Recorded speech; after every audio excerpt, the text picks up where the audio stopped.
तिथि आने वाली है अक्षय तृतीया। जितने आस्था चैनल पर कथा सुन रहे हो, जितने फेसबुक और यूट्यूब पर सुन रहे हो, बहुत सावधानी से सुनना। तो जिनकी यहाँ संपदा की कमी होती है, वैभव की कमी होती है, लक्ष्मी की कमी होती है, प्रतिष्ठा की कमी होती है, धन की कमी होती है, उसके लिए बहुत ध्यान से सुनना। ये प्रसंग आया नहीं पहले, आज अगर कुंवरेश्वर बाबा की पावन धरा पर ये प्रसंग निकला है तो उसको ध्यान से सुनिए।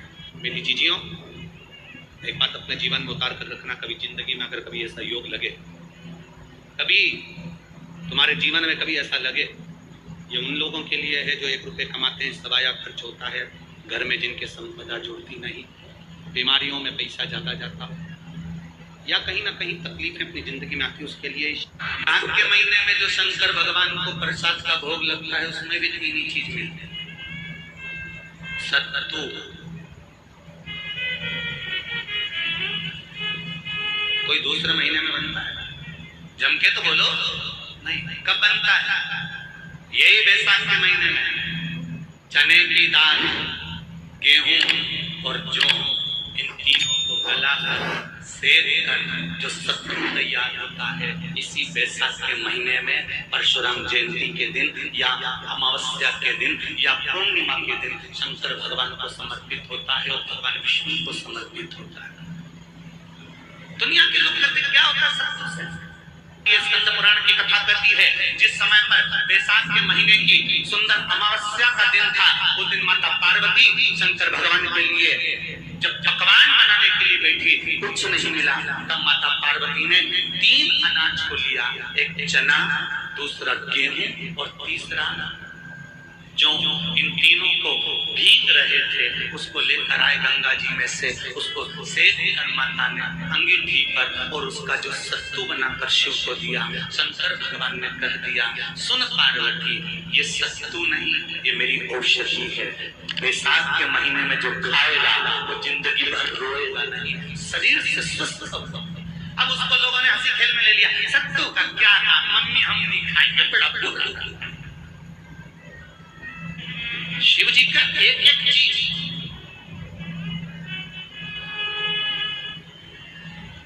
बैसाख के महीने में पियो बेल। बेल मतलब समझ गए?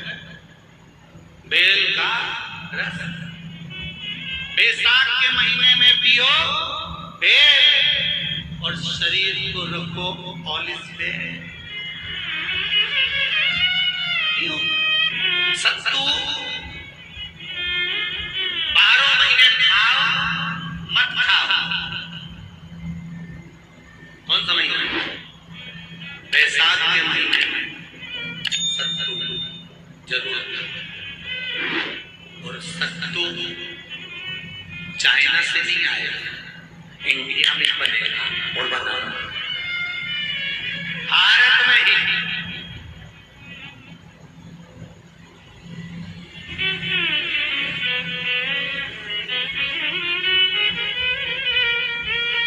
चलो आ जाओ गरुड़ पुराण में। मरने का 47वां दिन, जब मरेंगे तब गरुड़ पुराण बचेगी। पहले सुन लो, और जिसके पास में गरुड़ पुराण नहीं हो तो पंडित जी से मंगवा कर फिर पढ़ के देख लेंगे। मरने के 47वें दिन, 47 डेज, 47वें दिन किस चीज का दान तुम्हारे सामने आता है? 47वें दिन। 10 दिन तक तो जीवात्मा घर के अटारी करती, मरने के बाद 12वें के दिन चली जाती है। उसके बाद में जब 47वां दिन आता है तो 47वें दिन जीवात्मा को क्या दान करा जाता है? व्यक्ति ने क्या पुण्य करा होता है कि उसको नरक नहीं भोगना पड़ता, बेतरनी नहीं भोगना पड़ती, वो सीधे बेतरनी से पार हो जाता है। वो किस चीज का दान है? तो कहा शिव महापुराण में, गरुड़ पुराण में, कि वो सत्तू का दान है जो बैसाख महीने में करा जाता है। सत्तू का दान 3 चीजों से मिलकर बनता है, जो बोलते जाते गेहूं, चना, ये 3 चीज से मिलकर बनता है। इसमें जो बारीक बारीक कण होते हैं, जितने 3 चीज ये मिले हुए बारीक बारीक कण होते हैं, ये जब दान किया जाता है सत्तू का, अब ये बेतरनी करने के लिए 47वें दिन इस जीवात्मा ने अगर सत्तू का दान करा होता है या सत्तू का सेवन बैसाख के महीने में करा होता है तो उसको बेतरनी नहीं भोगना पड़ती, डायरेक्ट सीधे रत्ना उज्जैन से डायरेक्ट। किस किस के हमारे पास सत्तू?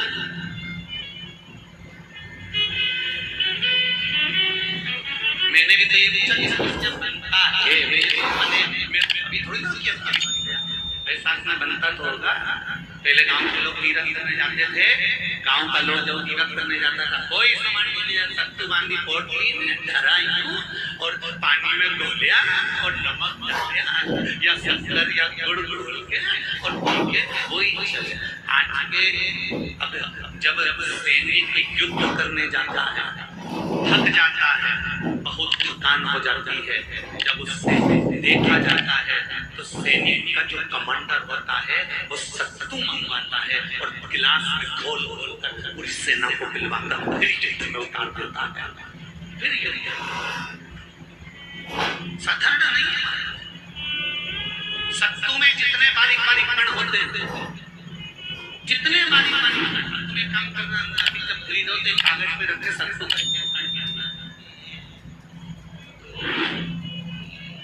बारीक बारीक निकले थे। तो तुम्हारा क्या जाए गिनने में? भगवान कृष्ण के हाथ में पट्टी बंधी थी तो हमने भी तो रुक्मणी को गिनने को दिया था, जरा गिन तो जरा इसमें कितने धागे।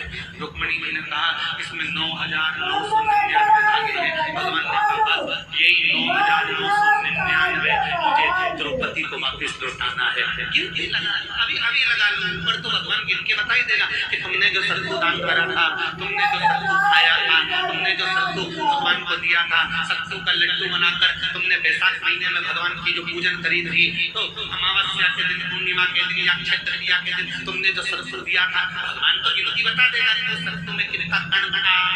और अगर नहीं बताए तो भगवान तो लगते बैठे क्या हमें बताओ पहले हमने कितना सत्तू दिया तो उसमें कितने कण थे।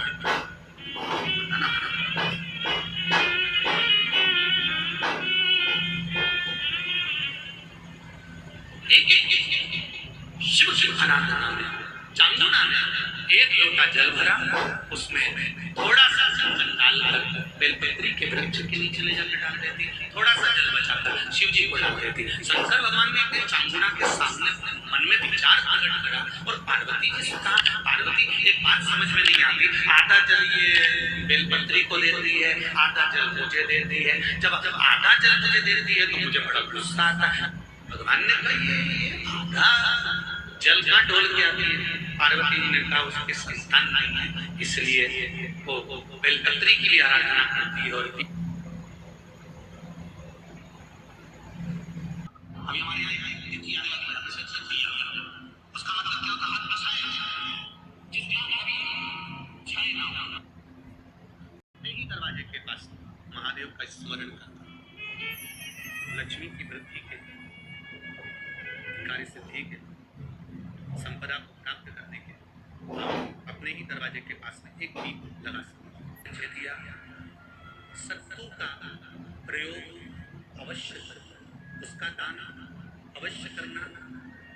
कोई आए उसको थोड़ा सा सत्तू अवश्य दिया।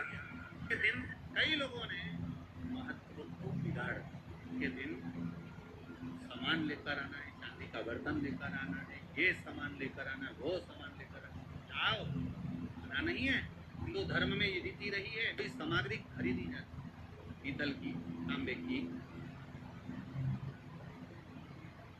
कोई वस्तु खरीदते। और आज का समय का जो फैशन बढ़ता गया तो कहा साहब चांदी के बर्तन खरीदना जरूरी, चांदी का सामान खरीदना जरूरी है, सोने का पात्र, सोने की वस्तु खरीदना जरूरी है, ये सामग्री खरीदना। तो यहाँ शास्त्र नहीं करा कि महाराज इतने महंगे महंगे पदार्थ खरीदो और घर में कर्जा कर लो। शास्त्र तो ये कहता है कि पूजन करना है आपको, अगर आप एक सामग्री भी लेकर आ रहे हैं तो उसमें आपका भाव जुड़ा होना चाहिए, कर्जा नहीं जुड़ा होना। कितना सुंदर कहा है। जब जिंदगी बहुत संघर्ष में चल रही हो, बहुत दुख का जीवन चल रहा हो, बहुत कष्ट का जीवन चल रहा हो, बहुत कष्टमय जीवन चल रहा हो, तब शमी के 5 पत्ते, शमी के 5 पत्ते, एक दुर्वा के साथ एक अक्षत चावल का एक दाना, वो भी हल्दी में भिगोया हुआ हो या केसर में भिगोया हो। शमी पत्र 5, एक दुर्वा, एक चावल का दाना, जो दिल से हृदय से बेलपत्री के वृक्ष के नीचे पार्थिव लिंग का निर्माण कर कर मट्टी का शिवलिंग बनाकर प्रदोष काल में, मतलब शाम के समय पर शिवलिंग बनाकर उस पर जल चढ़ाकर, जो ये 5 शमी का पत्र, एक दुर्वा और एक चावल का दाना, अपनी कामना कर कर जो दुख चल रहा है बाबा से विनय कर कर एक एक पत्ता जब समर्पित कर दे, फिर एक दुर्वा समर्पित कर दे, फिर एक चावल का दाना समर्पित कर दे और बाबा का वहीं पर पुनः विसर्जन कर दे, 3 महीना तो जाने दो, 15 दिन के अंदर वो दुख कटता जरूर है, चाहे कोई भी दुख, किसी भी तरह का दुख क्यों।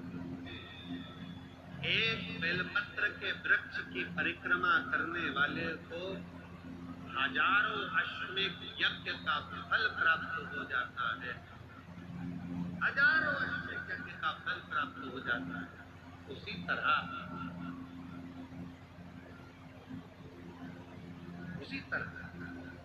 एक पार्थिव लिंग का निर्माण करने वाले को, मिट्टी का शिवलिंग का निर्माण कर कर पूजन करने वालों को 12 ज्योतिर्लिंग के शिवलिंग के दर्शन का पुण्य फल।